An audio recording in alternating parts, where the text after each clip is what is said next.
Chapter 1. Hey there, sleepyheads. Tonight we drift into the warm Indian night, the year somewhere in the mid-1930s, the smell of neem and earth hanging in the air like a lullaby. The Sabarmati River glimmers faintly under a half-hearted moon, and the crickets are already tuning their thousand-string orchestra. You walk barefoot along the path, dust cool under your soles, toward a cluster of whitewashed huts that hum softly with the rhythm of spinning wheels. Somewhere beyond those huts, a man everyone calls Bapu, father, is still awake. Now, before you get comfortable, take a second to do the usual bedtime YouTube ritual. Like the video and subscribe, but only if you genuinely enjoy what I do here, otherwise it's just weird digital guilt. And who needs that before sleep? Oh, and drop your location and local time in the comments. It's always fun to see who's listening from the other side of the planet, half asleep on a bus or curled up under a blanket fort. Now, dim the lights, maybe turn on a fan for that soft background hum, and let's ease into tonight's journey together. The ashram at Sabarmati isn't what you'd expect from the home base of a man challenging the mightiest empire in the world. It smells faintly of soap made from goat tallow, of open fires and cow dung, and of the sharp tang of spinning cotton. You can hear the whir of the charkha, the spinning wheel, echoing from one hut to another. No guards, no banners, no golden thrones. Just a wiry man in a simple loincloth who sometimes looks so frail you half expect the next gust of wind to blow him away. You step closer, peering through the mosquito netting, and there he is, Mohandas Karamchand Gandhi, cross-legged on a thin mat, writing by the weak light of a kerosene lamp. His spectacles glint, his pen scratches. The silence between those sounds feels deliberate, like part of a larger composition. He doesn't so much occupy space as redefine it, turning even the humblest hut into a kind of moral command center. You probably won't survive this if you're looking for explosions or sword fights. The drama here is slower, quieter, and far more dangerous, because the war Gandhi is fighting isn't just against soldiers, it's against hatred, greed, and the very human urge to strike back. The air tonight feels heavier than usual. Maybe it's the tension seeping through the countryside, British police roughing up protesters again, new laws tightening their grip. Maybe it's just the awareness that India's patience is running thin. Gandhi knows it. He feels it in the tremor of every letter he writes, every visitor he receives. A few yards away, some followers whisper about food rations. Others argue about whether violence will erupt again. And somewhere in the distance, a train's horn slices the night. Long, lonely, imperial. You can't help but wonder, how did it come to this? How did this soft-spoken lawyer become the axis of an entire nation's hopes? To answer that, you have to rewind the reel. The smell of ink and dust fades. The hum of the charkha dissolves. And soon you're somewhere else entirely. Coastal wind in your hair, the sound of gulls, and the taste of salt on your lips. But before we jump to the young Gandhi, stay in this moment a little longer. Picture him folding his papers neatly, turning off the lamp, and lying down on the mat that's thinner than the soles of your shoes. No fanfare, no mattress, just stillness. The kind of stillness that frightens those who mistake noise for power. He believes, absurdly and beautifully, that truth, satya, and love, ahimsa, can bend empires. Historians still argue whether his strength came from mysticism or sheer moral theater, whether his fasting and simplicity were genuine spiritual tools or tactical performance art. The debate never ends, but here tonight, it doesn't matter, because the feeling in the air is real, the kind of charged quiet that comes right before a storm.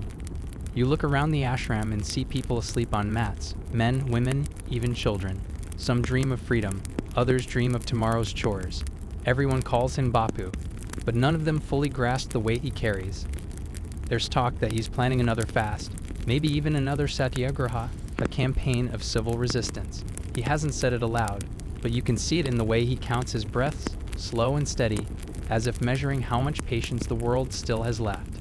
A frog croaks by the river, a lantern sputters out. In the distance, a conch shell sounds from a temple, calling the faithful to early prayers. You imagine what it must be like to live with so little, 2 pieces of cloth, a bowl, a few letters, and a spinning wheel. Yet somehow, through that simplicity, Gandhi has built a kind of invisible fortress, one that bullets can't pierce and laws can't touch. Even the British Viceroy, sitting in his marble office with a polished desk and telegraph wires stretching to London, feels it. He might not admit it, but every time Gandhi skips a meal, the empire trembles just a little. There's a quirky detail that makes you smile. Gandhi's watch, the only mechanical thing he trusts, is pinned to his waistcloth by a tiny safety pin. He checks it obsessively, believing punctuality to be a moral duty. Imagine that, the man leading the charge for India's freedom, lecturing followers not on revolution but on being 5 minutes early to prayers. He murmurs something in Gujarati, a short prayer maybe, or the seed of a decision, and turns onto his side. The lamp's flame shrinks, then vanishes. Darkness folds itself around him like a blanket. You lie there too, listening to the quiet pulse of the Sabarmati. The river has seen everything: lovers, crocodiles, merchants, soldiers, saints. Tonight, it witnesses the calm before a fast that will one day stop blood from spilling in Bengal. You don't know that yet, of course. For now, all you know is that Gandhi sleeps and the nation waits. The crickets drone on. The scent of river mud thickens. You drift half awake, half dreaming, through fragments of his past. A small boy in Porbandar watching his mother fast. A nervous teenager boarding a ship to England. A brown-skinned lawyer thrown off a train in South Africa. The pieces float toward you like fireflies. You reach for them, and the story begins to take shape. He wasn't born a saint. He was a child with a curious streak, a taste for sweets, and a knack for getting into trouble. But lying here under the Indian stars, it's tempting to imagine he always knew his path. He didn't. No one does. And that's comforting, isn't it? Even the man who would move nations began by moving one trembling foot in front of the other. You can almost hear him breathe in sleep, soft, rhythmic, deliberate. The same man who would one day refuse to eat in protest now rests with the discipline of someone who has already practiced hunger as an art form. The ashram, too, breathes with him. The spinning wheels stop, the goats settle, the wind pauses. Somewhere, a stray dog curls beside a pile of rags that might as well be royalty in this democracy of poverty. Tomorrow, Gandhi will wait before dawn, bathe in the river, pray, and read letters from across India, pleas for justice, reports of riots, demands for leadership. He will sip warm water, maybe chew a few grains of boiled wheat. And then he will decide, in that tiny window of morning stillness, whether to act, whether to eat. You pull the thin sheet closer to your chest. It's strange how calm rebellion can feel before it starts, how revolutions like lullabies begin in whispers. The lamp smoke lingers in the air, smelling faintly of castor oil and something older, something ancient. Somewhere inside you, a small realization stirs. The battles that change history often start not with swords, but with silence, and the man sleeping before you is about to prove it. The river sighs once more, as if in agreement, and the night deepens. The story of the night Gandhi refused to eat has begun, though for now, both you and he drift in the same dark pool of quiet breath and waiting dawn. Chapter 2. You wake to birds, sharp little trills that slice through the pale dawn like needles through cotton. The Sabarmati mist clings to your hair, cool and clean, and for a moment you forget where you are. Then you remember. The hut, the mat, the man who sleeps lighter than a feather. He's already up, of course. Gandhi has risen before the sun again. You glimpse him at the riverbank, pouring handfuls of chill water over his head, each splash a small act of discipline.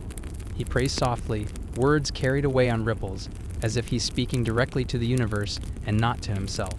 But as you watch, the river's shimmer folds into another sea, the edges of time blur, and suddenly you're not in Ahmedabad anymore. You're standing on the breezy western coast of India, the 1860s, and the scent in the air isn't soap or smoke. It's salt and fish, and the sweetness of drying coconut. Porbandar. You see a modest house of lime and stone where a tiny boy is squirming in his mother's lap. This is Mohandas Karamchand Gandhi, not yet the Mahatma, just Mohan, a restless child with wide eyes and a shy smile that can turn into tears faster than a candle can flicker. You crouch beside him, watching him tug at his mother Putlabay's sari. She's fasting again, she often does, for religious vows or the health of a neighbor or simply to strengthen her spirit. And little Mohan wants to know why. She tells him softly, fasting helps clean the inside, the way rain cleans the sky. You're not sure he understands, but he nods solemnly, as if already sensing that hunger and holiness will someday intertwine in his destiny. Outside, his father, Karamchand Gandhi, the Diwan, chief minister of the princely state, is sorting through disputes. He's known for being blunt, fair, and occasionally terrifying. His house smells of parchment, turmeric, and power. Yet his youngest son would rather play with his pet goat than sit in court. You follow Mohan through narrow lanes of Porbandar.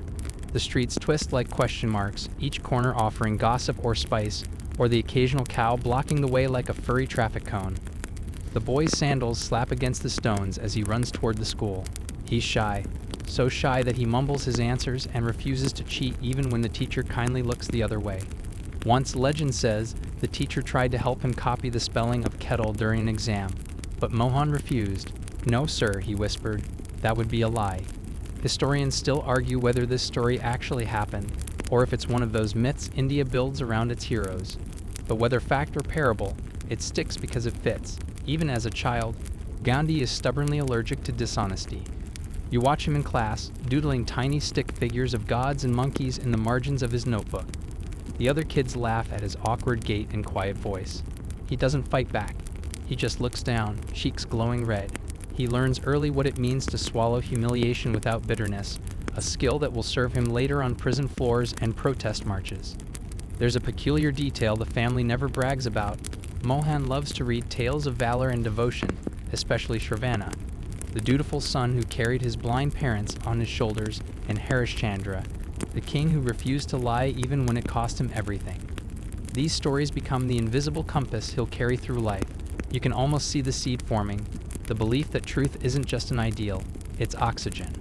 The house at night is alive with prayer bells. His mother's whispering hymns blend with the creak of oil lamps. Young Mohan lies awake, staring at the ceiling, wondering why people fight if all religions seem to say the same thing. He has no answer, just the first spark of a lifelong question. Sometimes, when no one is watching, he experiments with mischief, stealing a bit of copper from his brother's armlet or nibbling at forbidden meat offered by a friend. The guilt afterward gnaws at him like termites in the soul. He writes a confession to his father, hand trembling, expecting punishment. But instead of anger, Karamchand Gandhi reads the note and weeps quietly. That moment burns itself into Mohan's memory. Truth can wound, but it also heals. You step outside with him one afternoon, the ocean wind tussling his hair. A ship's horn blares from the harbor. Somewhere out there lies Bombay, then London, then the whole unknown world. But he's still a boy of dusty toes and hesitant dreams. Time ripples again. You blink, and Porbandar dissolves into Rajkot, where the family moves after his father changes posts. The city feels drier, more formal.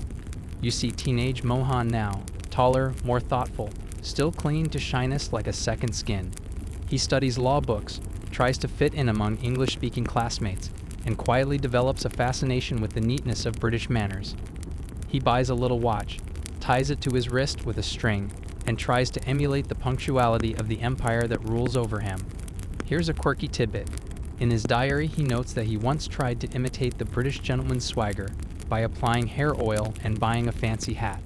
It lasted 2 days before he felt ridiculous and abandoned the act. The hat ended up as a toy for a neighbor's goat.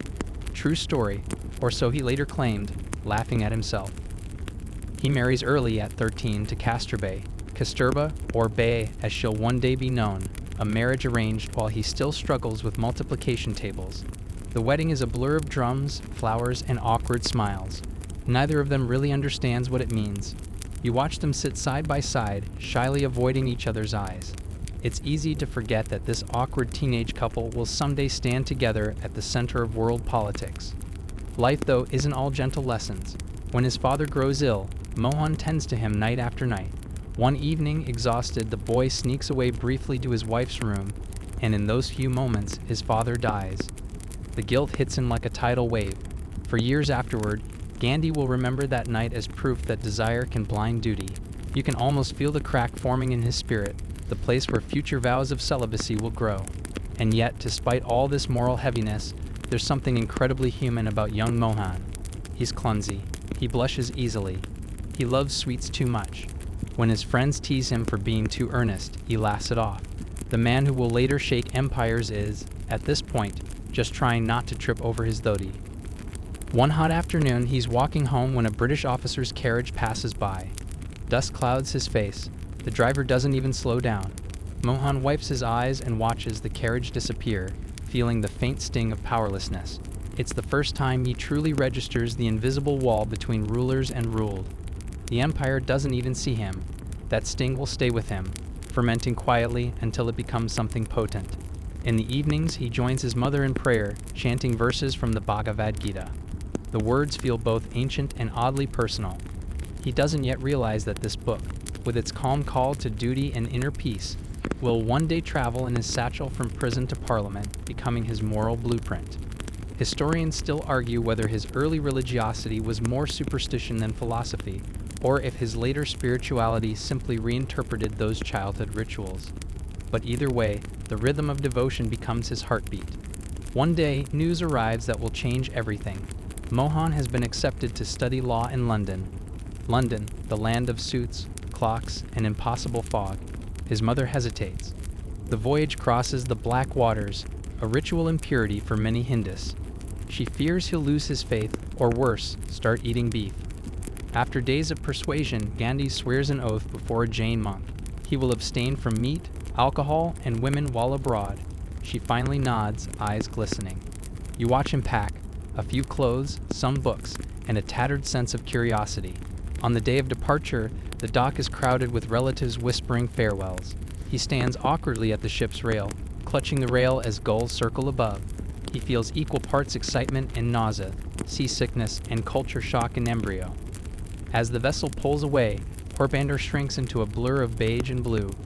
The boy called Mohan becomes a small brown dot sailing toward the heart of the empire that will someday quake at his name. You can almost hear his thoughts. Fear of failure, fear of ridicule, fear of becoming something unrecognizable. But beneath those worries hums a different note, a quiet conviction that truth, like the compass he's hidden in his pocket, will point him home no matter how far he drifts. The sea wind grows colder. You pull your shawl tighter, standing beside him on deck. He looks at the gray water, the endless horizon. A sailor shouts orders in clipped English. The words sound like pebbles striking metal. Gandhi listens, absorbing every sound. He will later mimic that precision in his own speeches, soft but cutting, disciplined like the tides. Night falls. He sits on a bench, chewing a handful of nuts and staring at the stars. He doesn't yet know that hunger will become his weapon. For now, it's just a mild discomfort, the ache of leaving everything familiar behind. Somewhere deep below deck, the engine hums steadily. It reminds you of the spinning wheel back at Sabarmati, decades in the future, the steady rhythm of purpose disguised as monotony. You glance at him again, this nervous young man with a vow of purity and a suitcase of doubts. He's on the brink of transformation, though he can't see it yet. You can. You've seen where the path leads, through London fog, South African dust, Indian prisons, and eventually back to another night where he'll refuse to eat until hate itself starves.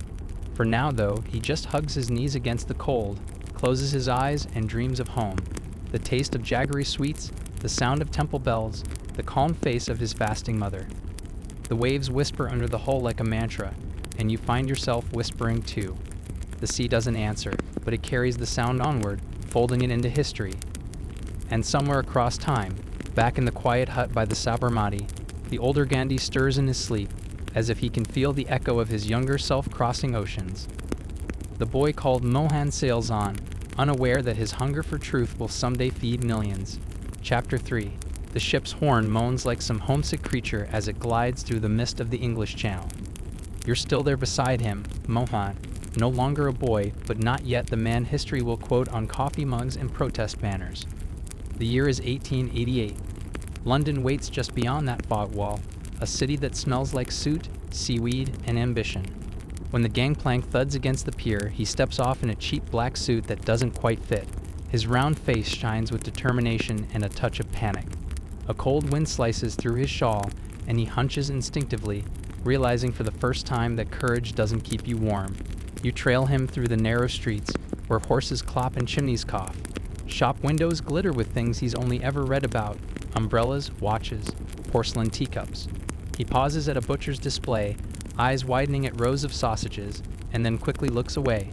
Remember that vow? He rents a room near Bayswater, a neighborhood that hums politely with rain and the clink of teacups. Nights are the hardest. The landlady's roast beef smells like sin. His letters home beg for advice on how to boil vegetables without offending British noses.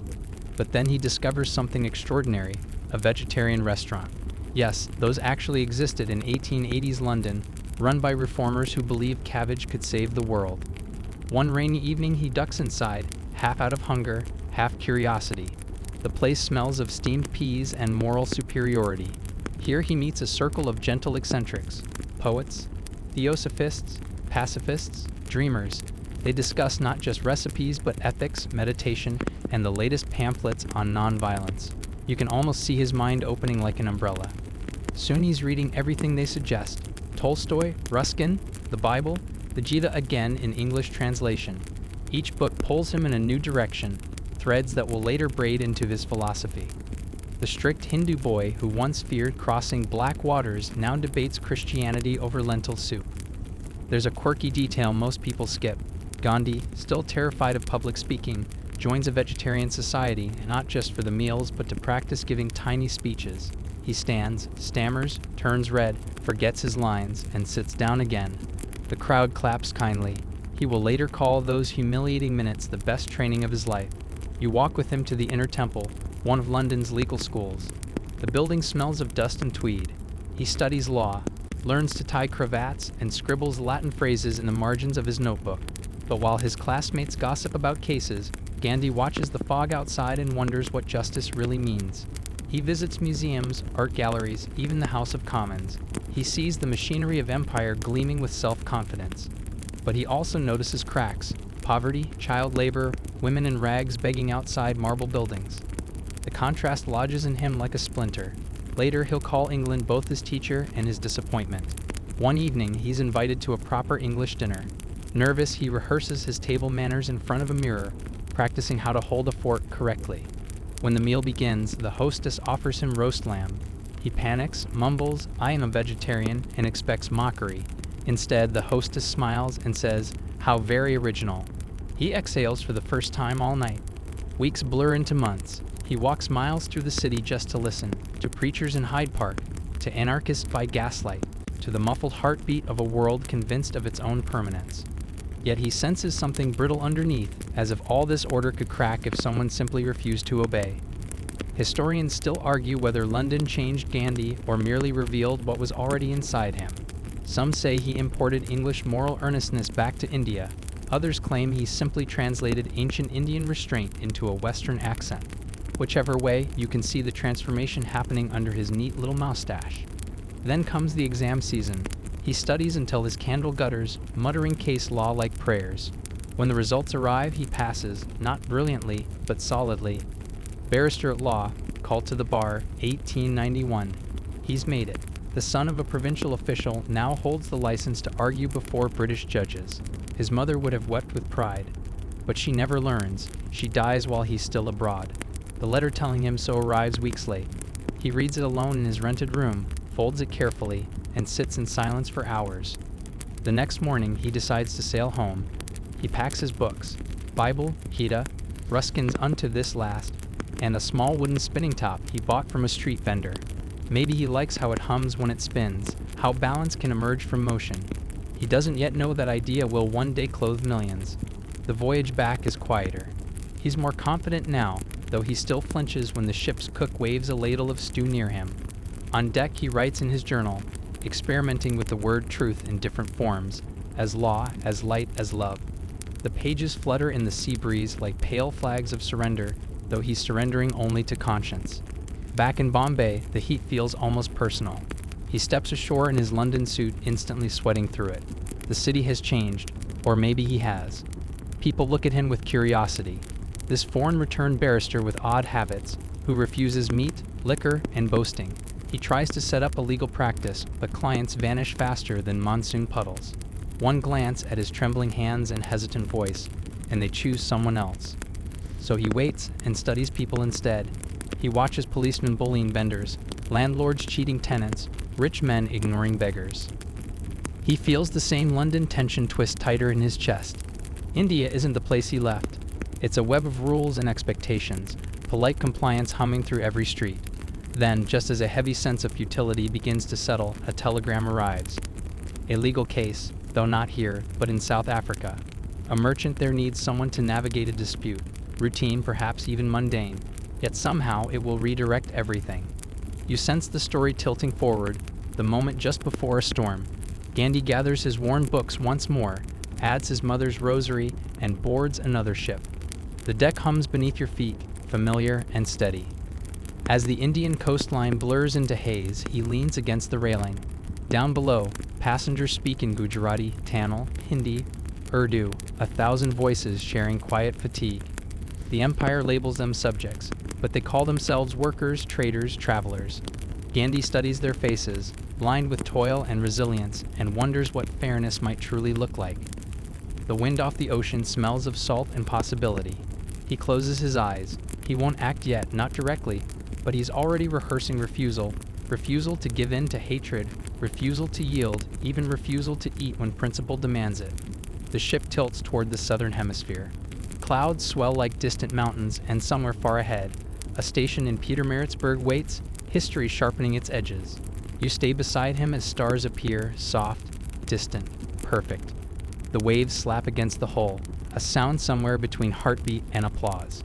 Gandhi gazes at the horizon, unaware he is journeying toward the experiences that will shape his future.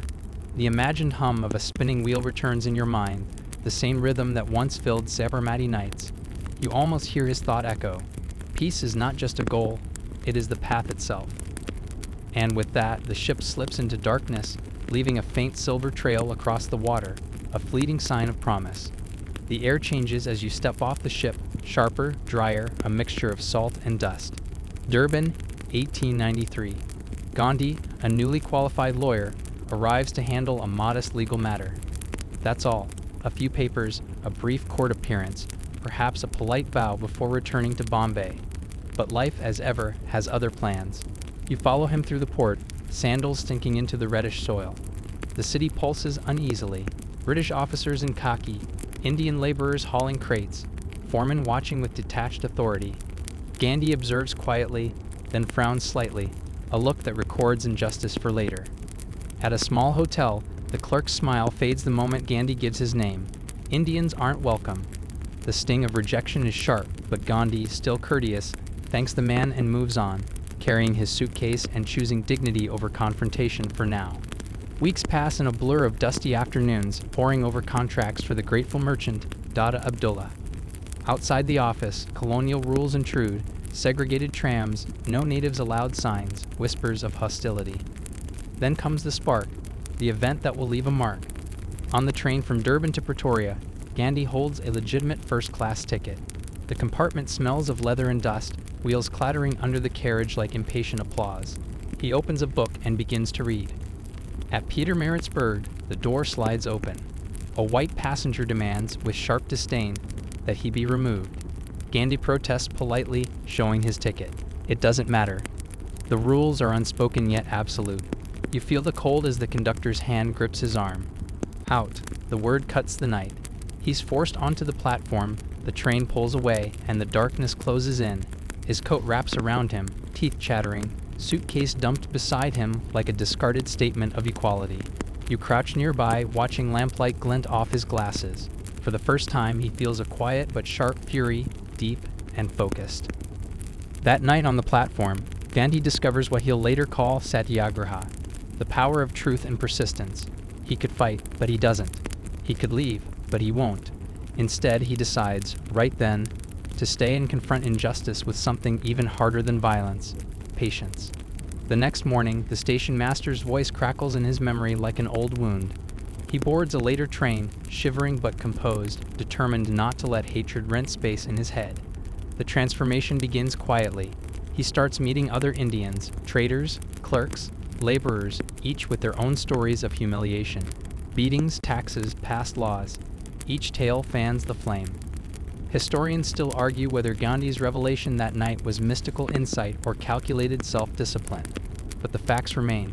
From that cold platform in Pietermaritzburg, a new kind of revolution began, one that required no guns, only conscience. He sets up legal aid for the Indian community, writes letters to newspapers, and organizes petitions to the government. But the bureaucracy yawns. The more politely he speaks, the more they ignore him. So he learns to be inconvenient in ways politeness never could. Picture him walking through the streets of Johannesburg, adjusting his round glasses, a small group of supporters trailing behind him. They march silently, dressed neatly, refusing to move to the back of the tram. The police arrive, baffled. There's no violence to punish, only disobedience polite enough to confuse. It's the perfect paradox. resistance that looks like serenity. A quirky footnote: Gandhi designs his own uniform for these acts, simple white clothes modeled after prison garb.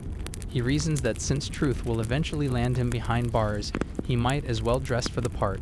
It's protest as prophecy. His wife Kasturba and their children join him in South Africa soon after. You watch them reunite on the dock. Awkward smiles, relief, and the unspoken worry of what this strange new life means. They move into a modest house that doubles as office, school, and sanctuary. Soon it becomes the Phoenix Settlement, the first version of his later ashrams, a living experiment in simplicity and shared labor. Days there follow a rhythm you could hum in your sleep: sunrise prayers, cleaning, spinning, letters to officials, community meetings. Children run barefoot. Grown men argue over scripture and taxes in the same breath. Gandhi insists everyone clean toilets, including himself. Some followers grumble. He smiles and hands them brooms. "We are all sweepers," he says. The British authorities, unused to such moral stubbornness, don't know how to respond. They arrest him once, twice, 10 times. Each time he walks to the cell calmly, as if checking into a hotel. Inside he writes letters, teaches English, and fasts occasionally, not for drama, but to test his own will. The guards start calling him the gentleman prisoner. You can hear the clank of iron doors echoing faintly through the story, can't you? The same sound will follow him all his life. Years pass. His campaigns grow bolder. Against the poll tax, against the registration law that forces Indians to carry identification passes like branded cattle. The protests swell. Workers strike, families march, and Gandhi stands at the front, palms raised, face serene. One day the police charge. Lathas swing, heads split, bodies fall. Gandhi doesn't move. Blood trickles from his scalp. He simply closes his eyes, muttering a prayer. Later, newspapers around the world print the image: a frail man refusing to strike back while the empire does its worst. It's both horror and revelation. You might think such restraint would be boring to witness, but it isn't. It's hypnotic. It makes onlookers question their own reflex to retaliate. Violence loses its power when the victim refuses the script. Between campaigns, Gandhi writes essays explaining this new method of resistance. The weak can never forgive. He notes in one letter, "Forgiveness is the attribute of the strong." It's a sentence that will later be quoted so often it risks cliché, but here in the sweat and fear of South Africa, it's fresh and electric. He experiments endlessly with diet, discipline, and truth itself. He gives up milk, then resumes it after fainting. He measures every mouthful of food like a monk conducting a chemistry experiment. At one point, he even tries to live entirely on raw groundnuts and dates. Spoiler: it does not go well. His stomach declares independence, but the search for purity becomes part of his legend, the idea that self-control equals power. Meanwhile, the government continues tightening its grip. Indians are beaten for protesting, jailed for striking, deported for speaking up. The fire Gandhi lit has become a wildfire. Yet he still insists on calling it truth force, not rebellion. The distinction matters. Rebellion seeks victory. Truth force seeks conscience. Historians still debate whether his insistence on nonviolence was naive or genius. Could he really expect compassion from oppressors, or was his real goal to awaken dignity in the oppressed? Maybe both. You can almost see his mind balancing those questions like a spinning plate. Fragile, deliberate, impossible. By the time he leaves South Africa in 1914, he's no longer the timid lawyer who once feared public speaking. He's something else entirely, a leader carved by humility, burnished by humiliation, certain that justice doesn't need anger to be fierce. On his final evening before departure, he walks through the settlement one last time. The air hums with cicadas. Children wave. He bends, scoops a handful of red African earth, and lets it sift through his fingers. "I am carrying this soil home," he says softly. You can almost see it, tiny grains that will mix later with Indian dust when he marches through Dandi and shakes the world again. He boards the ship as the sun sets behind him. The deck creaks, gulls cry, and the water glows gold. South Africa fades, but the fire it kindled burns steady in his chest. He watches the horizon and murmurs, half to you, half to himself. One learns the meaning of nonviolence by living through humiliation. The waves answer in whispers. You realize that every revolution begins not with shouting but with silence, just as it did on that coal platform years ago. And as the ship turns north toward home, the sky deepens from orange to indigo. Gandhi stands at the railing, wind in his shawl, eyes half closed. He doesn't know it yet, But the next chapter of his life will bring an empire to its knees, and he'll do it barefoot. The sea carries him onward, the rhythm of the waves echoing that eternal hum of the charka. And once again, you drift with it, half awake, half in history, rocked by the quiet thunder of conviction. Chapter 5. The ship rocks gently under your feet as you stare toward the Indian coastline, the outline of the homeland rising like a promise from the haze. After 2 decades abroad, first London's fog, then South Africa's heat and dust, home feels strange and familiar all at once. You feel it too, that tug of belonging and expectation, like stepping onto a stage you've rehearsed for, but never actually entered. Mohan, or Gandhi as the world will come to know him, leans against the railing, the wind tugging at his simple white clothes. He has changed. You notice it in the way he stands, shoulders back, spine a careful compass of determination, and in his hands, which are still delicate but now steady as if holding more than just objects, holding ideas that can ripple across continents. Bombay greets him with a riot of smells and colors, a sensory symphony that makes him blink. Street vendors shout their wares in Marathi, Gujarati, Tamil, Hindi, all overlapping like a chaotic orchestra. The heat is immediate, tangible, a sticky embrace. Women with bright Saris balance baskets on their heads, children run barefoot through puddles, and the smell of spices hits you so sharply that you almost choke. Gandhi inhales slowly, memorizing it. This is the air he breathed as a boy, yet it now feels like someone else's story. The train ride to Rajkot is quieter, the landscape stretching flat and familiar. Fields, small villages, and palm trees roll by, yet Gandhi watches carefully. Nothing has changed, and everything has. The British administration still hums in the background, their signs posted on schools, railways, and offices, a reminder that India is still under someone else's rules. But there are subtle shifts. Farmers talk in whispers about taxes, traders complain about new regulations, and the local community quietly debates the price of rice and the fairness of landlords. You walk beside him as he visits his family home. The air inside smells faintly of sandalwood and incense, and the walls echo with memories of his childhood. Lessons from his father, his mother's quiet authority, the aroma of dal simmering on the stove. His mother, Kasturba, meets him at the door, her eyes soft but wary. Time and distance have changed both of them, yet the bond remains unbroken.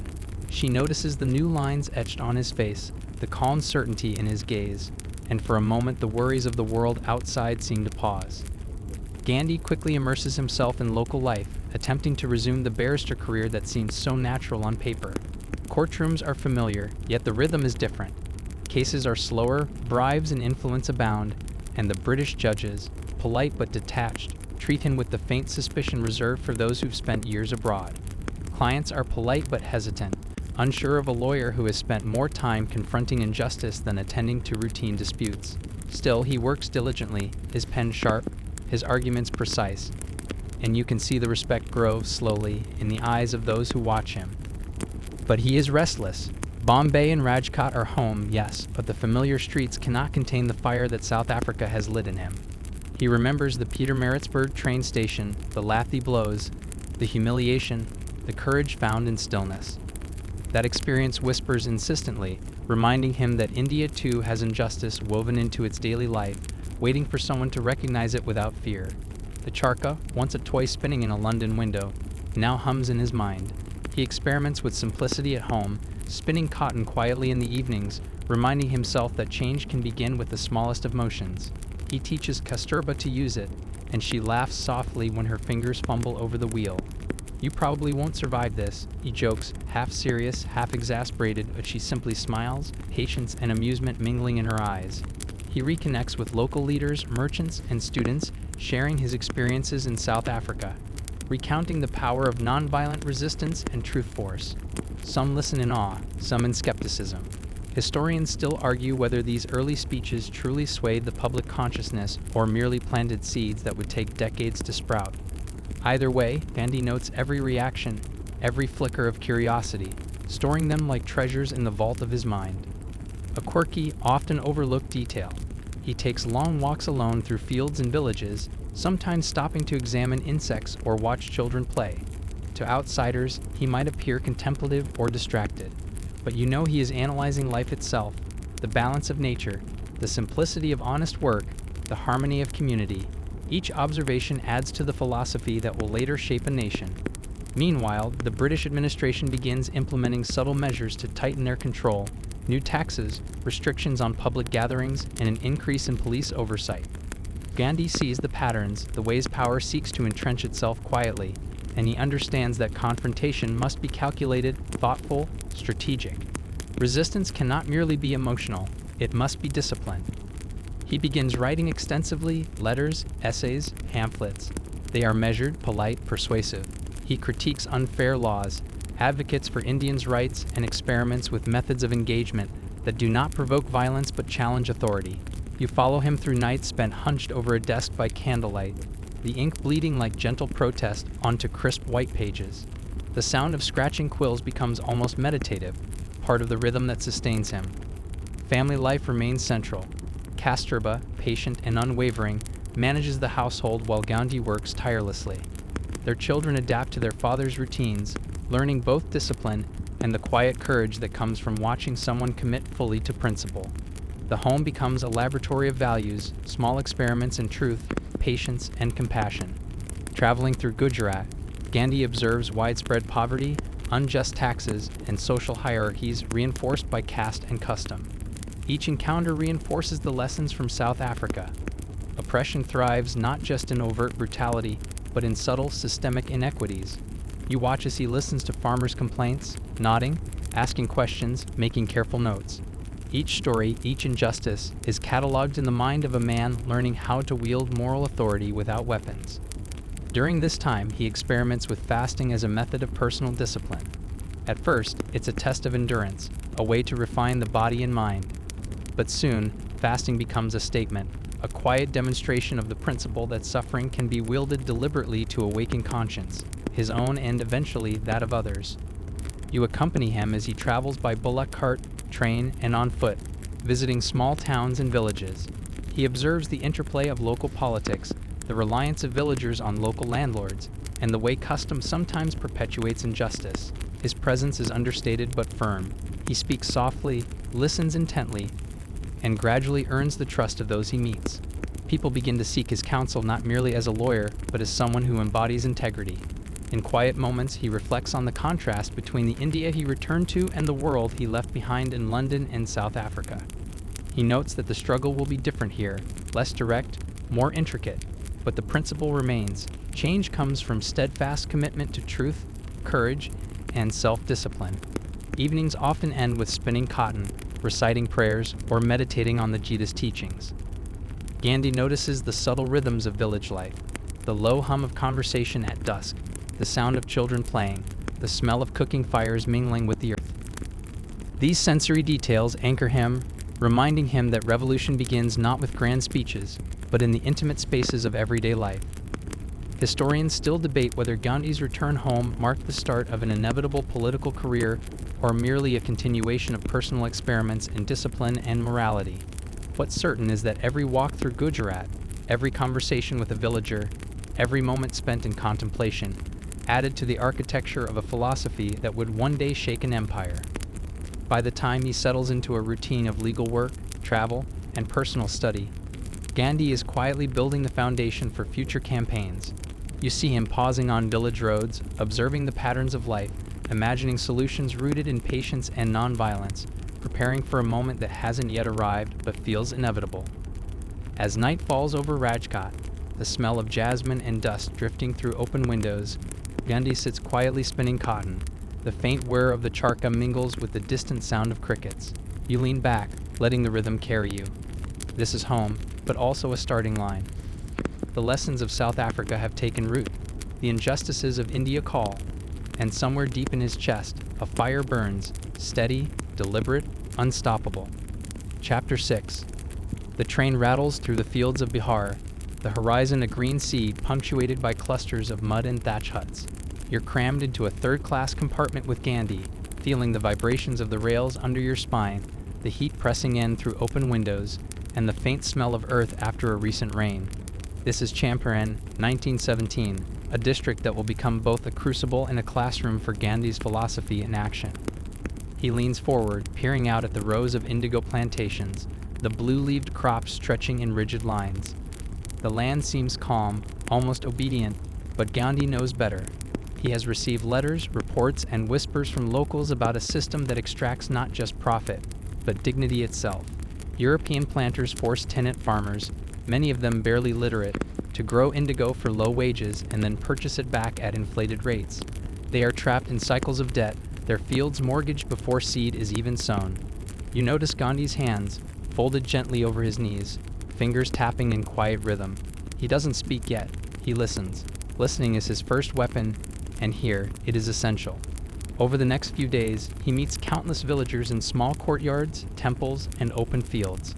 He crouches beside them on the ground, so he is literally at eye level with their suffering, not above it. There's a curious detail. Gandhi carries a small notebook, into which he sketches diagrams, writes shortened notes, and even records snippets of local songs. He believes in the importance of observation, not just numbers. Farmers describe forced labor, crop seizures, and harassment by overseers. Women whisper about their husbands' beatings.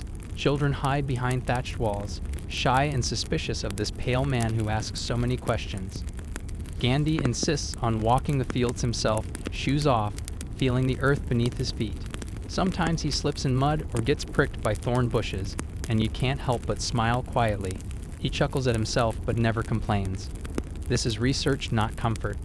The physical discomfort mirrors the spiritual trial, the humility of being close to those who have suffered. He holds a small public meeting in the village of Modheri. You sit among the crowd, smelling dust, sweat, and the faint tang of indigo. Gandhi speaks softly but with authority, telling them that their voices matter, that they are not invisible, that injustice can be resisted without hatred. Some villagers gape in disbelief, others nod cautiously. Historians still argue whether his initial speeches swayed hearts immediately or simply planted seeds that took years to sprout. He organizes an inquiry, interviewing villagers one by one, sometimes staying for hours on a single testimony. He encourages them to speak truthfully, to recount events without fear. The courage this simple act evokes is extraordinary. You watch people who have lived in constant intimidation begin to stand taller, speak louder. And yet, Gandhi never raises his voice. There is no dramatics, no flourish, only quiet insistence on truth. A quirky side note, he occasionally breaks into playful mimicry of planters' English accents, causing restrained giggles among the villagers. Humor, he knows, can disarm tension and build trust, a subtle tactic that humanizes him without diminishing the gravity of the situation. The planters, of course, notice his presence. Letters of complaint reach colonial authorities, warning that this Indian lawyer is stirring unrest among tenants. The officials, trained in bureaucratic inertia, initially ignore him. But when he begins collecting evidence systematically, they cannot. Gandhi's methodical approach, records, testimonies, diagrams, and first-hand observations, is irrefutable. He files a formal petition with the magistrate, detailing the abuses of the indigo system. The court orders an official inquiry, and Gandhi serves as the legal representative of the tenants. You walk with him through dusty lanes to attend hearings, witnessing both the fear and exhilaration of ordinary people seeing a courtroom as more than a distant, abstract authority. There is tension at every step. Planters try to bribe witnesses, intimidate locals, and influence officials. Gandhi remains steadfast, refusing gifts, threats, or favors. His integrity is his shield. Sometimes he fasts, not for publicity, but to steel his own resolve and sharpen moral clarity. This personal discipline sets a tone that is infectious. Villagers begin to take their own courage seriously. The inquiry drags on. You trudge through rain-soaked roads, heat, and mosquitoes with him, listening as he asks repetitive, painstaking questions. Each testimony he cross-verifies, ensuring that no lie, exaggeration, or misunderstanding can weaken their case. Historians still argue whether the inquiry's success was due to Gandhi's legal strategy, his moral presence, or the growing fear among British administrators of international scrutiny. Likely it was all three. Gandhi's approach is deeply participatory. He teaches the villagers basic literacy and record-keeping, so they can advocate for themselves in the future. Small victories, like documenting rent payments and land agreements, feel monumental. You notice children mimicking him, scribbling in tiny notebooks, spinning cotton while repeating lessons on honesty and courage. The homegrown training of a population in self-respect begins quietly, subtly, in the midst of hardship. You also see moments of vulnerability. Late at night, Gandhi sits under a tree, spinning cotton on his charkha, silent tears tracking down his cheeks.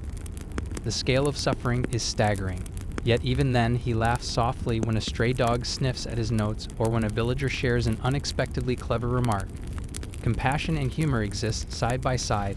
He never loses sight of either. Finally, after months of painstaking work, the inquiry report arrives. It confirms what Gandhi and the villagers have already known. The system is exploitative and abusive. Orders are issued to reduce forced cultivation and improve conditions. It's not total victory. Change never is, but it is tangible, undeniable. Gandhi walks through fields now, noting subtle smiles, lighter burdens, and a cautious hope in the air. A memorable incident. One planter tries to intimidate Gandhi on a village road, brandishing a cane. Gandhi stops, bows slightly, and smiles. The planter is disarmed not by violence, but by serenity and moral clarity. You marvel at the power of quiet persistence, the strange alchemy of courage and gentleness.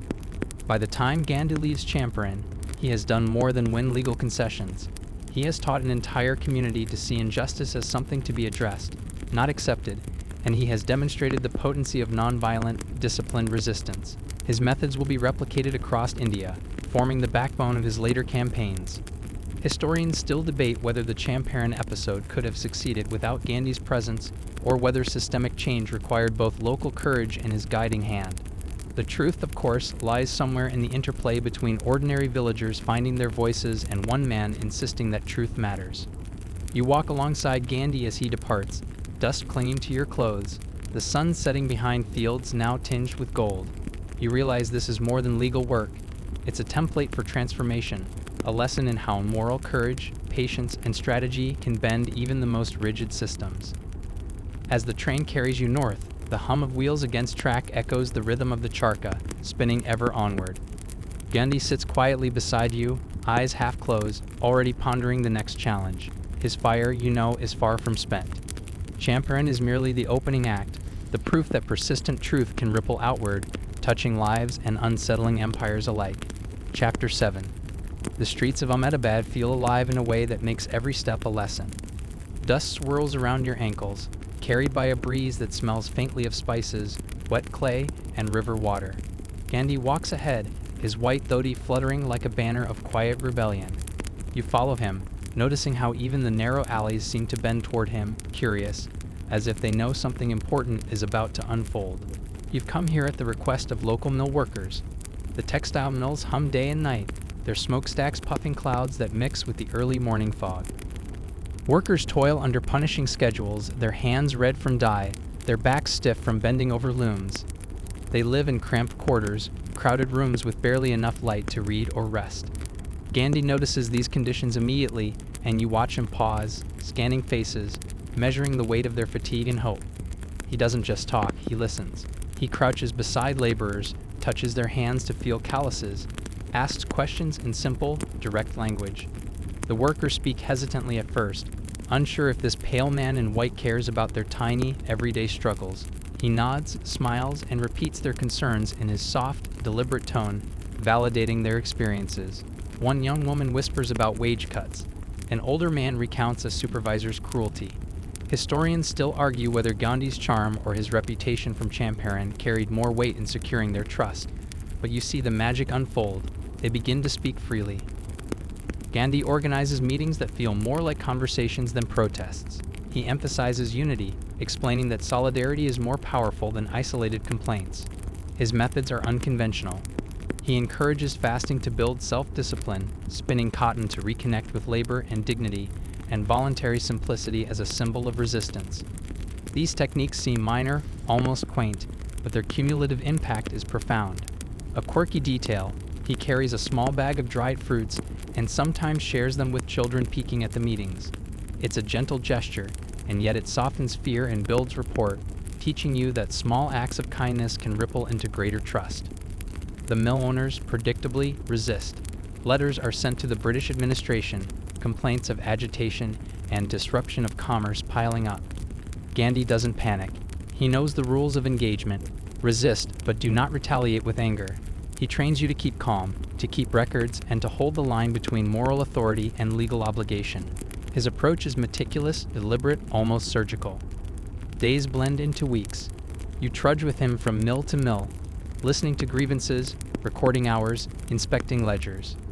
Occasionally, he pauses to spin cotton or fast for a day, as if to remind himself, and everyone around him, that personal discipline strengthens public purpose. You notice how the workers begin to mirror his behavior, standing taller, speaking louder, refusing to be cowed by petty intimidation. One evening, Gandhi walks along the Sabarmati riverbank. The water ripples in silver waves under the fading sun. He stops, looking at the reflections of the city's spires, the smoke of factories, the faint glow of lamps in small homes. You sense that he is not only observing the physical world, but also mapping the moral landscape, where injustice resides, where courage is needed, and where hearts can be stirred without anger. He arranges a satyagraha, a non-violent protest. Workers gather outside the mills, holding signs, chanting quietly, their voices rhythmic and controlled. British officials watch nervously, unsure how to respond to protest that refuses aggression. The city is tense, yet peaceful. Gandhi walks among the demonstrators, a calming presence, reminding them of their discipline and purpose. Quirky sidebar. During one demonstration, a stray goat wanders into the crowd, causing a ripple of laughter and easing tension. Gandhi smiles but does not scold. Humor, he understands, is part of sustaining long campaigns of non-violent resistance. Legal battles follow. Gandhi files petitions, challenges wage laws, and meticulously documents injustices. You sit beside him in cramped courtrooms, smelling the mix of ink, dust, and sweat, as he presents evidence calmly and eloquently. His arguments are precise, rooted in fairness, and backed by careful records. The judge, a man who rarely raises an eyebrow, leans forward in interest. It's not theatrics, but substance that commands respect.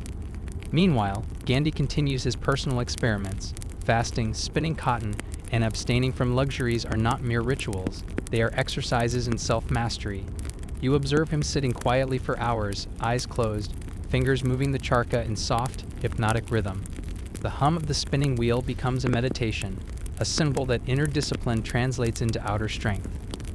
As victories accumulate, small though they are, Gandhi becomes a symbol. You notice shopkeepers whispering support, mill workers daring to ask for fair treatment, and students scribbling his quotes in notebooks. Historians still debate whether Gandhi's appeal came primarily from moral authority, strategic insight, or his charisma, but you see all three at work, woven together seamlessly. Conflict, of course, is never far. Some workers are tempted to abandon nonviolence, frustrated by slow progress. Gandhi gently reminds them that courage is patience, that the smallest ripple of truth can erode even the strongest walls of injustice. You watch him train them in careful, nonviolent resistance, correcting gestures, softening tones, and explaining that strength is measured not by force, but by steadfastness. Evenings are quiet. Gandhi retreats to modest lodgings, spinning cotton, writing letters, and meditating. Occasionally, he reads passages from the Gita aloud, letting the Sanskrit words mingle with the clatter of the city outside. You sense the layers of his work, public, private, moral, strategic, interlocking like the intricate threads of a loom. He also nurtures the next generation. Children follow him on walks, copying his movements, absorbing lessons in patience and courage. You watch him demonstrate simple acts, handing water to a thirsty villager, assisting someone with a heavy bundle, small gestures that silently teach ethics and empathy. As the campaign in Ahmedabad progresses, the mill owners begin to concede small victories, wage adjustments, improved working conditions, and the acknowledgement of workers' dignity. It is not revolution, not yet, but it is meaningful. Gandhi knows change comes incrementally, like a river cutting stone over centuries, relentless yet patient.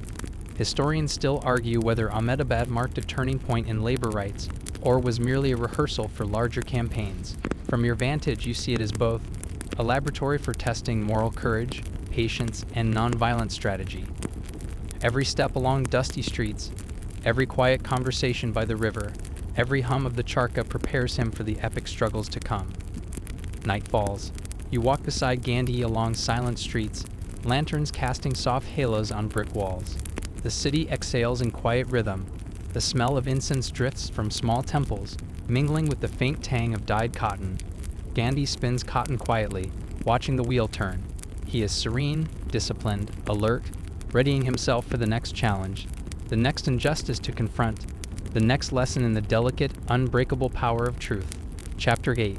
You sit cross-legged on a thin mat, feeling the chill of dawn seep through the floorboards. Gandhi is already awake, eyes closed, the faint hum of his breathing syncing with the distant rhythm of the Sabarmati River. Today marks the beginning of another fast, a form of protest that is as much spiritual as political. You watch him touch the charka briefly, spinning a few quiet turns of thread before letting it rest. He speaks to no one, yet his presence fills the room, a still current beneath the stirrings of a restless city. Fasting, in Gandhi's hands, is not self-punishment but a deliberate ethical statement. He has used it to highlight injustice, to appeal to the conscience of rulers, and to galvanize communities. Today, the target is not the British administration alone, but even the people who have drifted from the moral path, those who compromise dignity for convenience. You realize quickly, this is moral strategy disguised as personal endurance.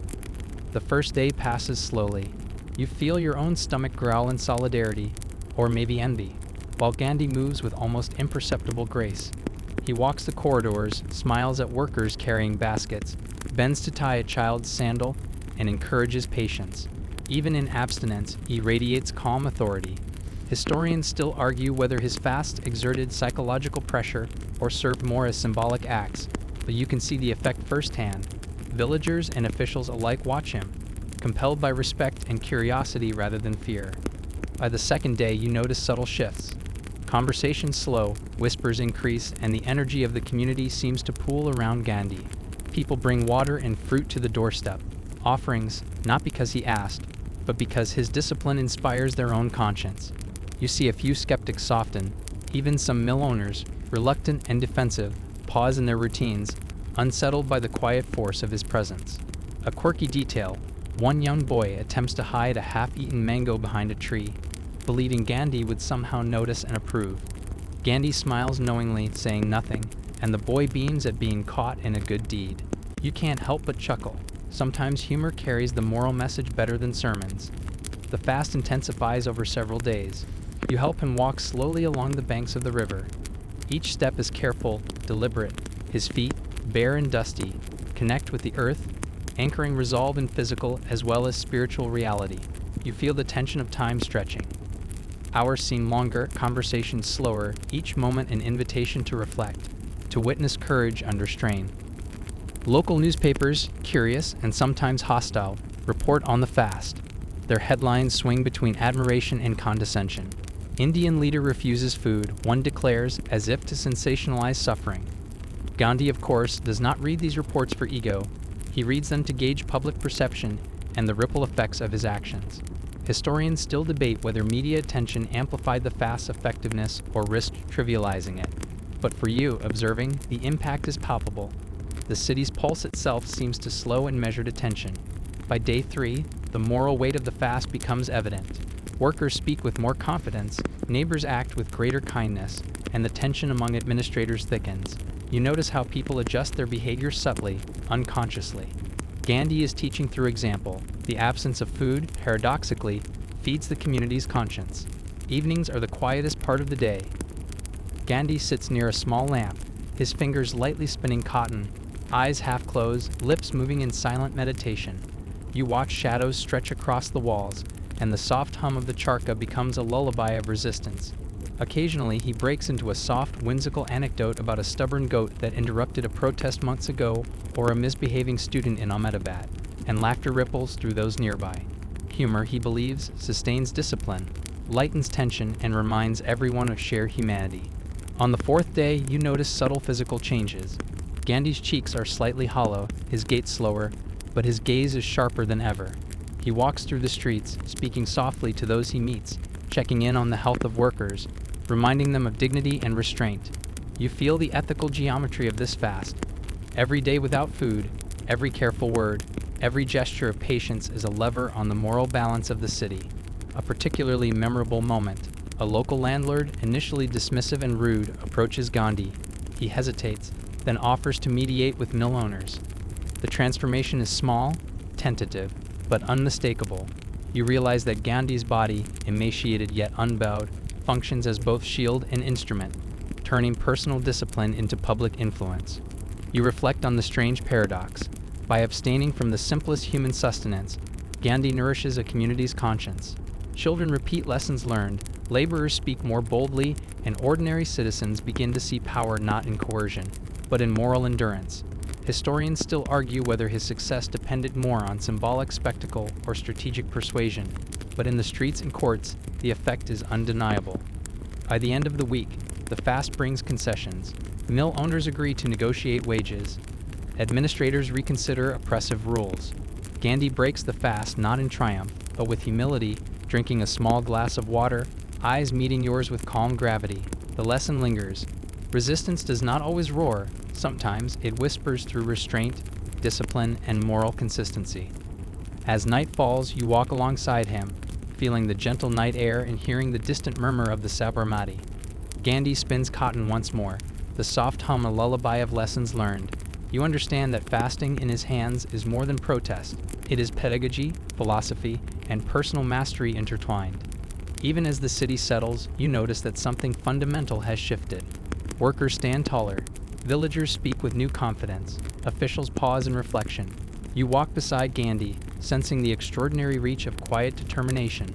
A single person, physically diminished yet morally amplified, transforming the rhythm of an entire community. Chapter 9. You trudge along a dusty street in the heart of Bombay, the late afternoon sun baking the pavements like a tray of forgotten cookies. The air is thick with a mix of spices, sweat, and the faint tang of the sea drifting in from the harbor. You think you're just here for a walk, but really you're following a man whose every step seems measured not by time, but by conviction itself. That man, of course, is Gandhi, and today you are about to witness one of the moments that will shape not just India, but the world's understanding of courage. You remember the murmurs from the previous weeks, rumors of his latest protest, the fast he has declared. Some claim he will eat again tomorrow.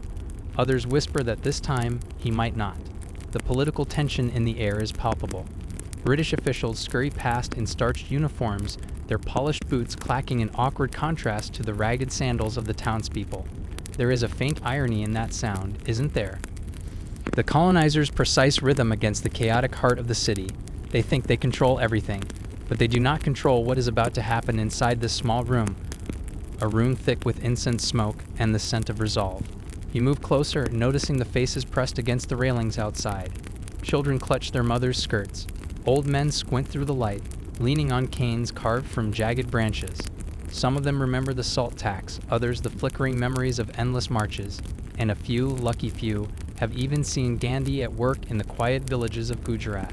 You feel the weight of history pressing against your chest. It's a peculiar sensation, a cocktail of awe and a little bit of fear. Because fasting, as Gandhi practices it, is not merely hunger. It is a statement, a non-violent strike against injustice that shocks the conscience without throwing a single punch. Inside the room, the air is warmer, almost suffocating. You watch Gandhi sit cross-legged on a simple mat, his eyes closed, hands resting lightly on his knees. The faint smell of boiled lentils and dried spices lingers around, though no food passes his lips today. You realize that fasting is not just about abstaining from sustenance. It is a ritualized meditation on suffering, on empathy, and, oddly enough, on humility. Some historians still argue whether his fasts were purely spiritual or if they were carefully calibrated political tools. But as you watch him, you see that even the debate feels secondary to the immediacy of his presence. He opens his eyes slowly, blinking against the soft afternoon light filtering through the window. You notice a small bead of sweat tracing a line down his temple. It seems almost comical, a tiny concession of the human body, and yet it underlines the seriousness of the act. Gandhi does not move to eat, does not call for the tea that waits politely on the floor beside him. And you, standing there, realize this is the quietest rebellion you have ever witnessed. No shouts, no banners, just a man and his unwavering will. Quirky as it seems, some aides whisper that Gandhi had a penchant for writing letters during fasts, his hand flowing across the paper while his stomach grumbled like a distant drum. It's a minor detail, yes, but somehow it humanizes him. The fast does not strip him of personality, it sharpens it. You almost expect him to pen a witty remark about the British bureaucracy, a little jab that would make even the stiffest official blush. You imagine scribbling letters to loved ones and adversaries alike, finding your voice even in restraint. As the hours stretch, the room becomes a silent theater. Every tick of the clock is exaggerated, amplified in the quiet. You feel every twitch of muscle, every small sigh, every blink. Some nurses circulate with damp cloths, pressing gently against his forehead, murmuring reassurances. You notice a small debate in their movements. Should they intervene or respect the fast as a sacred and personal act? Historians still argue whether the British authorities truly understood the moral power behind such hunger strikes, or if they simply feared the spectacle it created in the press. Either way, the room is charged with a quiet electricity that buzzes under your skin. Outside, the city carries on, oblivious in part, attentive in part. Vendors call out their wares, a boy's kite flips in the wind above, and somewhere a dog barks, insisting on the primacy of mundane life over heroic acts. You can't help but smile at the absurdity. Life continues, even when someone's refusing to eat, making a statement that could topple empires. Gandhi's fast is a paradox, a gentle weapon in a world obsessed with force. And yet, here you are, part of the audience, part of the collective witness, feeling that maybe, just maybe, small acts of moral courage do ripple outward in waves larger than any army could muster. Night falls slowly, and with it comes the faint rustle of blankets and the soft exhalations of those who have stayed near, waiting. You notice Gandhi shift slightly, ever so gently, a reminder that the human body cannot be completely ignored. His eyes remain open, reflecting the dim light like calm pools. Somewhere a cricket starts chirping, a reminder of the continuity of life outside the room, outside the city, outside history's spotlight. You almost expect him to comment on it, to make some quip about cricket being a British export that even fasting cannot diminish. But he does not. He simply sits, embodying patience in its most exquisite form, teaching by stillness. And you, wrapped in the quiet, recognize the subtle lesson. Resistance need not roar. Sometimes it is silence. Sometimes it is an empty stomach. Sometimes it is the courage to sit still while the world rushes by, demanding, shouting, assuming control. And as you leave the room, your own steps slow. The city's noise dulls to a distant hum, and the image of Gandhi refusing to eat etches itself onto your memory, a quiet spark of possibility that will flicker long after you have walked back into your ordinary life. Chapter 10. You wake to the muted gold of dawn filtering through slatted windows, the smell of damp earth and jasmine mingling with the faint tang of cooking fires drifting from the alleys below. You realize you've been pacing in thought, tracing the events of yesterday over and over, as if replaying them might unlock some secret understanding of what Gandhi's fast truly meant. Outside, the city yawns awake. Carts rattle over uneven cobblestones. A boy whistles a tune you can't quite place. And somewhere, a bicycle bell clatters like a miniature alarm clock insisting that life marches on, indifferent to heroism. You step carefully into the courtyard, where Gandhi's routine begins with a kind of ritual precision that is almost comical if it weren't so profound. He carries water in a small brass vessel, his hand steady, his gait deliberate. There's a hint of irony in watching a man who refuses to eat manage the most mundane movements with meticulous care, as if each gesture were a quiet affirmation that life, however minimal, continues. Some scholars still argue whether his fasts were calculated for maximum political impact or purely spiritual discipline, and standing here, watching him sip water with the patience of a saint, you realize that the two motives are not mutually exclusive. They swirl together in a delicate dance. The courtyard is alive with small details that almost escape notice. A lone pigeon flutters above, tracing the golden arc of sunlight. A cat, too lazy or too polite to flee, curls on the edge of a stone step. And in a far corner, a tiny sprout pushes through a crack in the tiles, stubbornly insisting on life.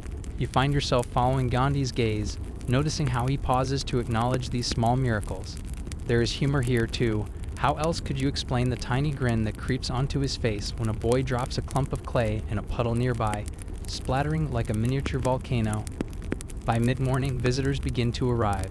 You trudge along the narrow path, squeezed by a crowd of journalists, curious neighbors, and ardent followers, each carrying a mix of hope, anxiety, and the vague expectation of witnessing history. Some arrive with flowers, others with letters, and a few, your favorite kind, bring absurd gifts, like a carved wooden elephant meant to symbolize strength in the face of colonial oppression. You chuckle quietly. Gandhi does too, though only slightly, his reaction measured, almost imperceptible, like a candle flicker. In the room where he sits, the fast continues. You notice small, almost imperceptible changes in his posture, the way his fingers flex, the slight hollowness in his cheeks, but nothing that diminishes the gravity of the act. Someone quietly places a tiny hand fan nearby, He waves it once and then returns to stillness. You sense the moral tension thickening like the humid air around you. Some historians still debate whether fasting as a political tool would have been as effective without the media attention it inevitably drew, and you, watching the room, realize that every breath, every movement is part of a silent conversation with the world outside. By afternoon, the heat presses heavier, and Gandhi's face glistens with a sheen of sweat that seems to catch the sunlight, turning his calm into a quiet, radiant spectacle. You notice a fringe fact. He sometimes hummed old devotional songs to himself during fasts, a private lullaby against the gnawing emptiness of hunger. There's a strange beauty in it, the juxtaposition of vulnerability and authority. You almost expect him to break into a chuckle at the absurdity of life continuing unabated outside while he remains a human metronome of moral discipline inside. Evening brings the soft clatter of dinner preparations in neighboring homes, the aromas of fried bread, simmering lentils, and sweet chai teasing you as you move along the corridor outside Gandhi's room. You feel a pang of empathy, a recognition that his sacrifice is both personal and universal. The fast is not only a protest, it is a mirror, reflecting the discomfort, injustice, and sometimes the absurdity of the world. A scholar might argue that fasting is an act of coercion cloaked in spirituality, but here, in this moment, you see it as something more, a quiet insistence that morality, patience, and human decency demand attention, even from those too busy to notice. As night falls, the courtyard empties, leaving only the crickets, the faint whistle of a distant train, and the low murmur of wind through palm fronds. Gandhi sits alone, cross-legged, eyes half closed, breathing slowly and deliberately. You can almost feel the weight of history pressing against his shoulders and yet see how lightly he bears it. Outside, the city sleeps fitfully, unaware or indifferent, and you realize the paradox. The world keeps moving, yet one man's refusal to eat can stop conversations, slow decisions, and bend the conscience of empires.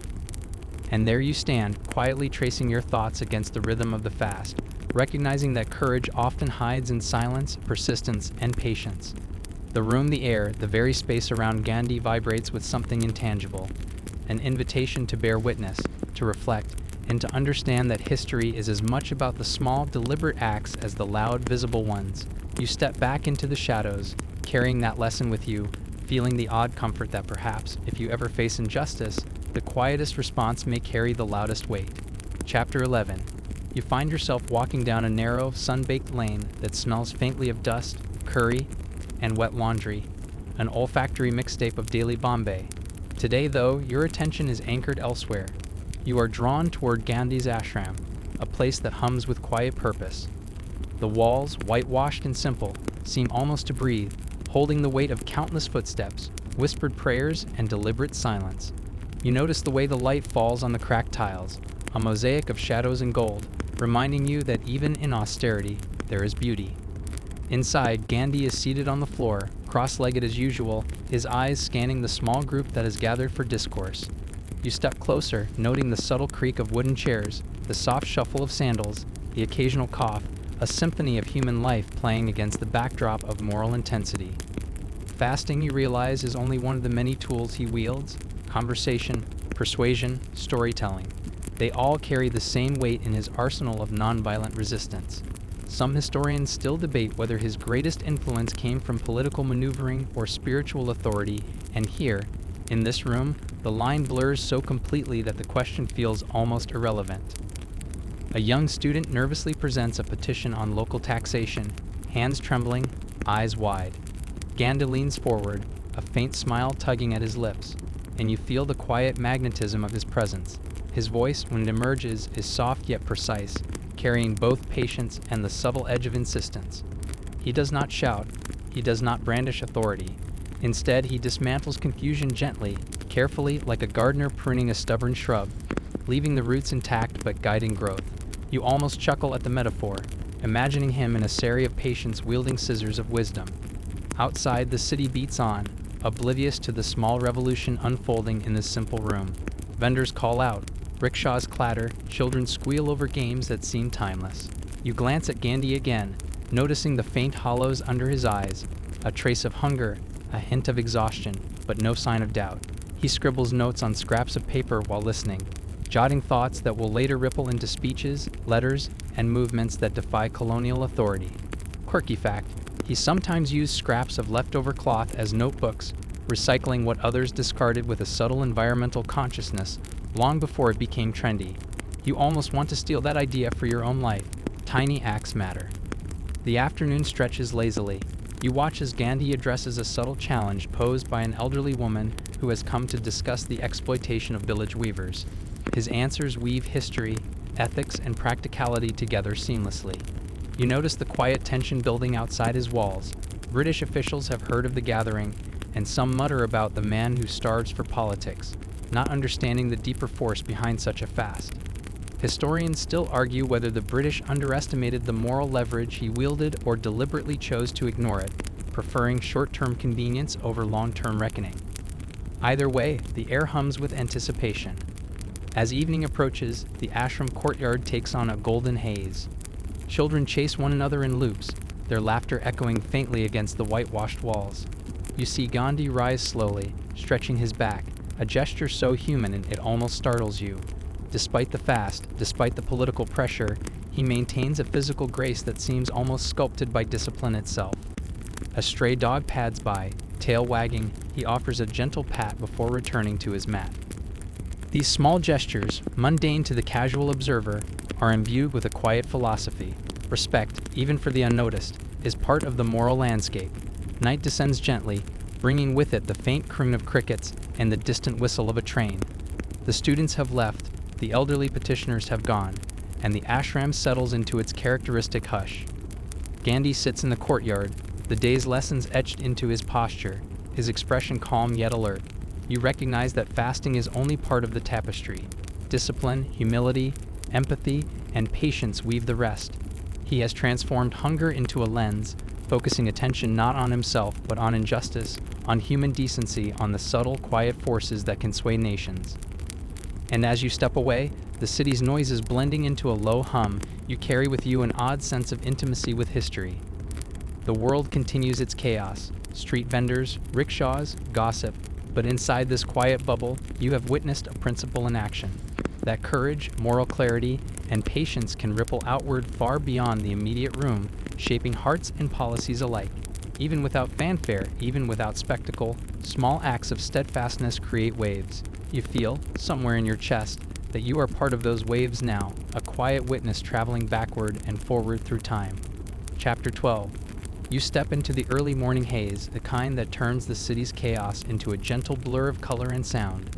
The streets are quieter than usual, the smell of wet earth and cooking fires mixing with the faint tang of salt carried from the harbor. You notice how even small details seem amplified now. The scuff of a sandal on stone, the soft chirp of sparrows negotiating territory on a rooftop. Today, your focus is Gandhi again, but this time not on a public display of fast or discourse, but on the rhythms of his daily life during the fast, a quieter theater where patience and humanity perform together. You find him in the corner of the ashram courtyard, seated on the familiar mat, water beside him and a faint light catching the sharp contours of his cheekbones. The morning air carries a hint of sweat from the earlier day's exertion, but there is also a calm that seems almost magnetic.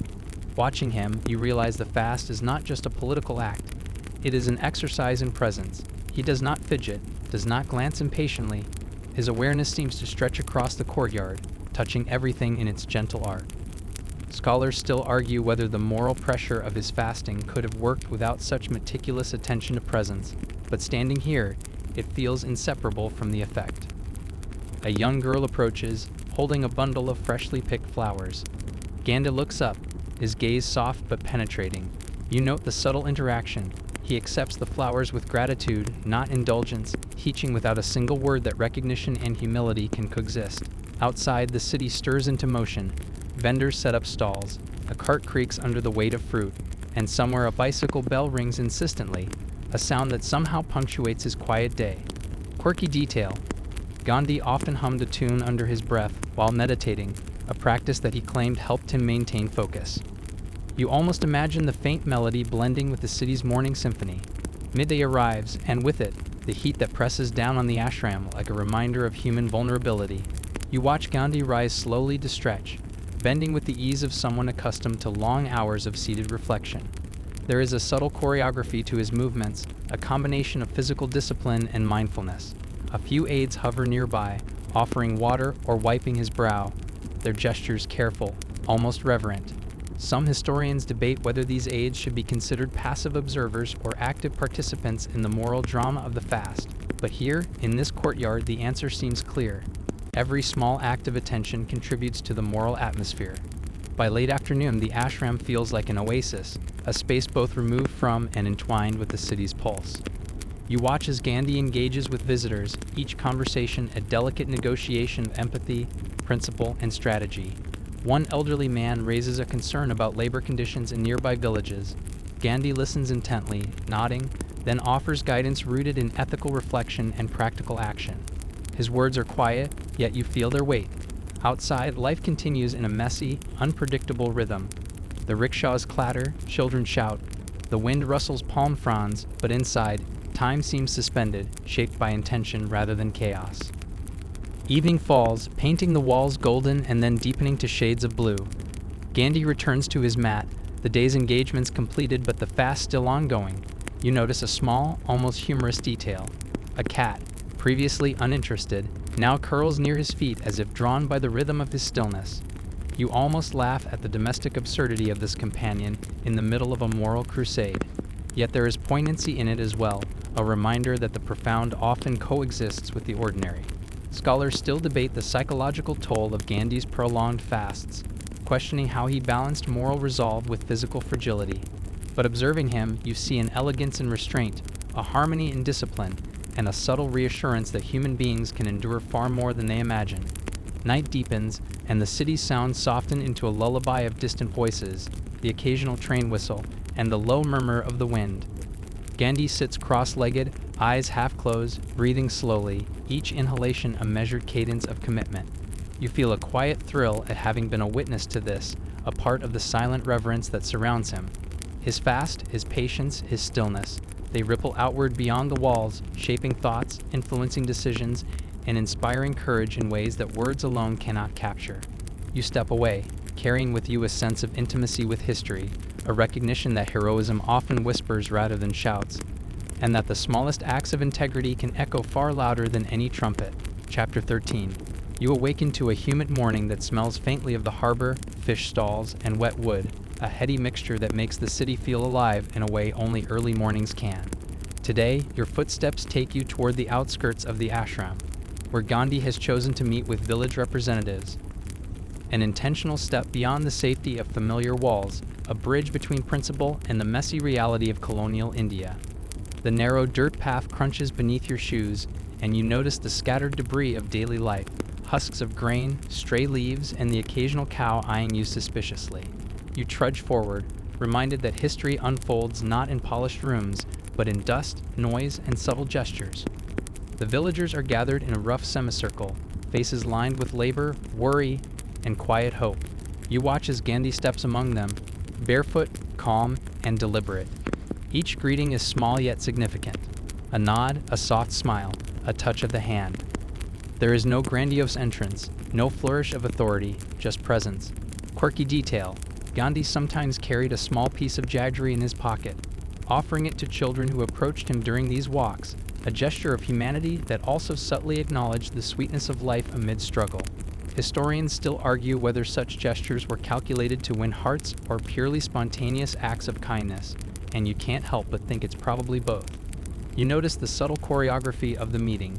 Gandhi listens more than he speaks, encouraging villagers to express grievances about taxes, land disputes, and labor exploitation. His questions are soft but probing, coaxing clarity and reflection. You can almost hear the mental gears turning, not only in the villagers but in yourself. Here is a man whose moral authority is so strong that it reshapes conversation itself.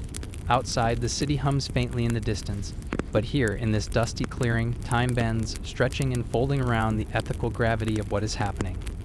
By midday, the sun beats down mercilessly. Gandhi's thin frame bears the heat, the fast, and the weight of expectation without complaint. You note the slight deepening of the hollows beneath his eyes, the faint dampness of sweat along his forehead, and the imperceptible tremor in his hands when he writes brief notes to record grievances. Despite all this, he radiates calm. You catch yourself smiling at a small human moment. A goat wanders too close, and Gandhi gently shoos it with a slow, deliberate wave, as if even livestock should respect the rhythm of a moral mission. Scholars still debate how much of Gandhi's impact relied on optics, the visual drama of fasting and gentle authority. But here, observing him in real time, you feel that the effect is inseparable from the substance. The villagers begin to respond with tentative suggestions and requests, their voices hesitant but growing in confidence. Gandhi nods, clarifies, and occasionally interjects with a story or parable that illuminates the moral point without preaching. You note a charming anecdote. He once compared injustice to a crooked mango tree, insisting that pruning the small branches before the roots take hold is the key to long-term reform. The villagers laugh softly, easing tension, and you realize that humor, quiet, subtle, and human, is woven into even the gravest of his teachings. Late afternoon brings relief as a breeze picks up, scattering dust and cooling your sun-baked skin. Gandhi sits back, letting the conversation unfold, encouraging the villagers to explore solutions rather than impose them. You notice the quiet magic of patience in action. Each story, each concern, each tiny correction slowly shapes understanding, creating a web of trust and moral clarity. Some historians still argue whether Gandhi's methods could have succeeded without the symbolic act of fasting, but here it is impossible to separate the man, the principle, and the visceral commitment to justice. As the sun dips lower, painting the horizon in shades of rose and orange, the meeting winds down. Villagers offer humble gestures of thanks. Gandhi accepts them with measured humility. You feel a gentle awe at how his fast, his presence, and his unwavering calm create ripples far beyond the immediate moment. You trudge back to the ashram with a profound sense of intimacy with history, one that is neither abstract nor distant, but tactile, human, and deeply moving. In the quiet of your mind, you carry the lesson forward. Real courage is patient, deliberate, and often invisible until it has already changed the world. Chapter 14. You walk along the narrow, uneven path that winds between the ashram and the bustling city streets, the air thick with the scents of incense, street food, and the faint tang of coal smoke from early morning fires. Today feels heavier than usual, not because of the sun or the crowds, but because of the sense that something is shifting, that the fasting Gandhi has undertaken is reaching a critical point. You notice the subtle tension in the air, the quiet conversations that pause when his name is mentioned, the occasional glance from colonial officials who try not to look concerned but clearly are. Historians still argue whether these fasts were purely moral pressure or also a calculated political tactic, but right now you feel the blend of both in every heartbeat of the ashram. Inside, Gandhi sits cross-legged in the courtyard, his mat a small island amid the soft clamor of aides, visitors, and the occasional stray animal. His eyes, half closed, radiate a focus so intense it almost feels like a physical force. You watch as he meditates, letting the world's noise fade while remaining acutely aware of every sound, movement, and emotion around him. Quirky detail. He sometimes used the rustling of leaves to measure the passage of time during meditation, a natural stopwatch that grounded him in both simplicity and rhythm. You can't help but smile at the idea, here is a man who measures hours with leaves, yet whose influence stretches across continents. By midday, the intensity grows. Gandhi's body shows faint signs of strain, his frame seems even thinner, and the faint tremor of a hand betrays the physical cost of the fast. But his voice, when he speaks, remains calm, precise, almost hypnotic. A young activist approaches, trembling with a question about civil disobedience and the potential consequences for their community.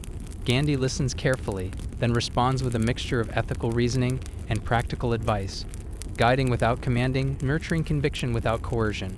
Outside, the city hums with indifferent activity. Rickshaws clatter, street vendors shout, and children play. But inside, every word resonates with weight and intention. The afternoon stretches into a delicate choreography of patience and resilience. Gandhi walks slowly through the courtyard, speaking softly with aides and visitors, each interaction measured, deliberate, and imbued with quiet moral authority. You notice a small, almost humorous gesture. He pauses to adjust a bird's nest precariously balanced on the edge of the veranda, a tiny act of care amid the gravity of national politics. Historians still debate whether such gestures of everyday humanity enhanced his moral appeal or were incidental, but to you they feel inseparable from his message. Justice and compassion are inseparable, even in the smallest acts. As the sun dips lower, painting the sky in hues of rose and gold, the tension in the ashram deepens. News has arrived that British authorities are growing impatient, whispers of pressure and potential intervention circulating through the courtyard. Gandhi, however, remains unshaken, embodying the principle that moral integrity is its own defense. You sense that his fast is no longer just a personal act. It is a moral mirror held up to the entire colonial system, a quiet but insistent demand for accountability. Quirky aside, Gandhi reportedly once refused food offered by a visitor, joking that he only accepted ethical calories, a remark that earned laughter even in tense moments.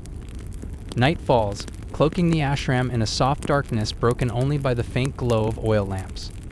Gandhi sits alone for a while, eyes closed, breathing steadily, absorbing the day's events and reflecting on the larger struggle. You notice the profound stillness in him, a calm that seems almost tangible, radiating outward and touching everyone in proximity. The city beyond continues its clamor, but here, in this sacred corner, the pace slows, and the moral force of a single individual feels capable of bending the currents of history. You step back quietly, carrying with you the lesson that true leadership is patient, principled, and profoundly human, and that courage is often measured not in grand gestures, but in steadfast daily discipline. Chapter 15. You tread softly into the ashram courtyard as dawn barely creeps over the horizon, the soft orange glow brushing the whitewashed walls with a promise of another day. Today, you sense, is different, not in the obvious sounds of the city, which carry on their usual chaos, but in the almost imperceptible weight of expectation that hangs in the air. Gandhi is seated cross-legged, his thin frame silhouetted against the morning light, a picture of serene determination. You watch him as he opens his eyes slowly, scanning the courtyard with that familiar, penetrating gaze that seems to see both the immediate and the eternal. His fast has entered its final critical days, and every movement, every gesture, carries significance. Historians still argue whether the outcomes of these fasting campaigns were inevitable or contingent on luck, circumstance, and timing, but standing here, you feel the inevitability in the air itself. The courtyard is alive with quiet activity, students sweeping the floor, children tiptoeing past, and the faint clatter of utensils in the kitchen. But Gandhi moves like a human still point amid the swirl. He exchanges greetings softly, nodding to each visitor with the faintest of smiles that somehow conveys patience, compassion, and unspoken authority all at once. Quirky detail: he sometimes recited a short Sanskrit verse while sipping water during the fast, a private rhythm to steady both body and spirit, a tiny anchor amid the moral storm he carries on his shoulders. You almost feel the vibrations of the words resonate through the courtyard, an invisible hum of purpose. By midday, the strain is evident. The hollows beneath his eyes are deeper, his movements slower, yet his voice retains that unshakable calm. A group of village leaders approaches, anxious and deferential, seeking guidance on how to continue resisting oppressive local policies without triggering violent reprisals. Gandhi listens with intense focus, then responds with a mix of ethical reasoning, strategy, and encouragement, never commanding but guiding subtly. You notice the faint tremor of his hand as he scribbles notes, a reminder that even extraordinary moral resolve exists in a human vessel. Outside, the city hums with its indifferent rhythm, but the courtyard feels suspended in its own ethical gravity. Afternoon stretches long and golden, the sunlight warm on the walls, shadows shifting lazily across the mat. Gandhi moves among his aides and students, giving attention, answering questions, and occasionally pausing to acknowledge small details, like a bird pecking near the veranda or a stray dog seeking shade. These gestures, mundane in appearance, carry philosophical weight. Care, empathy, and attention to the small and overlooked are integral to the moral landscape he navigates. Scholars still debate the extent to which these small acts influence the public perception of his fast, but the sense of intentionality is unmistakable. As evening descends, a quiet tension fills the courtyard. British officials have been sending envoys, villagers are anxiously gathered nearby, and yet Gandhi remains composed, radiating a calm that seems almost tangible. He sits cross-legged, eyes closed, breathing steadily, a lighthouse of moral clarity. You watch, mesmerized, as the day folds into night, shadows deepening while the faint sounds of the city blend into a soft, distant lullaby. Even in physical weakness, his presence commands attention, not through force, but through unwavering ethical conviction. Finally, the courtyard empties of all but Gandhi, a few aides, and you, the silent observer. You feel a rare intimacy with history, the kind that comes from witnessing principle enacted in the most human, painstaking, and vulnerable ways. The fast, the discipline, the quiet courage, all converge in this fragile frame, demonstrating that moral authority can ripple across communities, nations, and even generations. You step back slowly, carrying with you a sense of awe, humility, and inspiration, knowing you have walked beside a man who turned the simple act of refusing food into a transformative force that reshaped not only India, but the moral imagination of the world. Slow your breath and soften your thoughts as the garden's night embraces you. The busy mind quiets, the day's chatter fades to a whisper. Imagine yourself resting beneath ancient olive trees, their leaves whispering secrets only the night knows. Feel the cool earth supporting you, steady and sure. The gentle hum of distant voices and soft rustling leaves lull your senses into peace. Remember, wisdom is not a race but a journey, measured, patient, and kind. Like the philosophers who took naps mid-argument, allow yourself the grace to pause and renew. The dance between thought and rest is delicate and essential. Now, as you sink deeper into this calm, imagine your own breath sensing with the gentle night. The questions and ideas will wait until morning light. For tonight, all that matters is rest, renewal, and the soft embrace of sleep. Let the shadows cradle you, the cool breeze soothe you, and the stars watch over you. You are safe, you are enough, and you are ready for whatever comes next. Good night.